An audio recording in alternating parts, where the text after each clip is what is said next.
काफी समय पहले की बात है।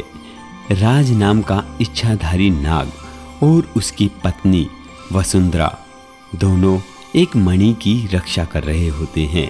वो उस मणि की रक्षा काफी सदियों से करते आए हैं, पर उस वीरान जंगल में उस दिन एक शिकारी गया हुआ था। वो तभी देखता है इच्छाधारी नाग और नागिन एक मणि की रक्षा कर रहे हैं। तभी राज को प्यास लगती है। वो वसुंधरा से कहता है, वसुंधरा, तुम नदी से मेरे लिए थोड़ा पानी ले आओ, मुझे बहुत प्यास लगी है, जब तक मैं इस नागमणि की रक्षा करता हूँ। हाँ जी, आप नागमणि के पास रहना और इसकी रक्षा करना, साथ ही अपना ध्यान भी रखना। मैं जल्द ही आती हूँ। ऐसा कहते हुए वसुंधरा नदी की तरफ चली जाती है। मणि को देखकर शिकारी के मन में लालच आया हुआ था और अब तो नाग भी अकेला था, इसलिए शिकारी ने सोचा, इस नाग को मारकर इस नागमणि को मैं ले जाऊंगा और इस दुनिया का सबसे अमीर आदमी बन जाऊंगा। हा हा हा। ऐसा कहते हुए शिकारी अपने तीर से नाग को मार देता है और उस मणि को वहां से उठा ले जाता है। जब वसुंधरा पानी लेकर वापस आती है तो वो देखती है कि इच्छाधारी नाग मर चुका है और मणि वहां से गायब हो गई है। ये क्या हो गया? मेरे नाग को किसने मारा और मणि को भी चुरा ले गया? अब मैं उसे जिंदा नहीं छोड़ूंगी। वसुंधरा पूरे गुस्से में आ जाती है और अपनी दैवीय शक्तियों से देख लेती है कि ये सब किसने किया है।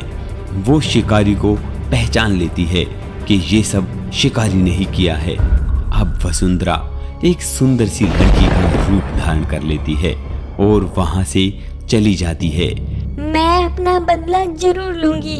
मेरे नाग को जिसने मारा है, मेरी मणि को जो चुरा के ले गया है, मैं उसे जिंदा नहीं छोड़ूंगी। इधर शिकारी उस मणि को लेकर काफी अमीर हो जाता है और एक छोटे से राज्य का राजा बन जाता है। उसके पास एक छोटी सी सेना और खूब सारे सिपाही होते हैं। अब शिकारी के शौक भी अलग अलग होते हैं। वो एक दिन घोड़े पर चढ़कर जंगल की तरफ सैर करने के लिए आता है।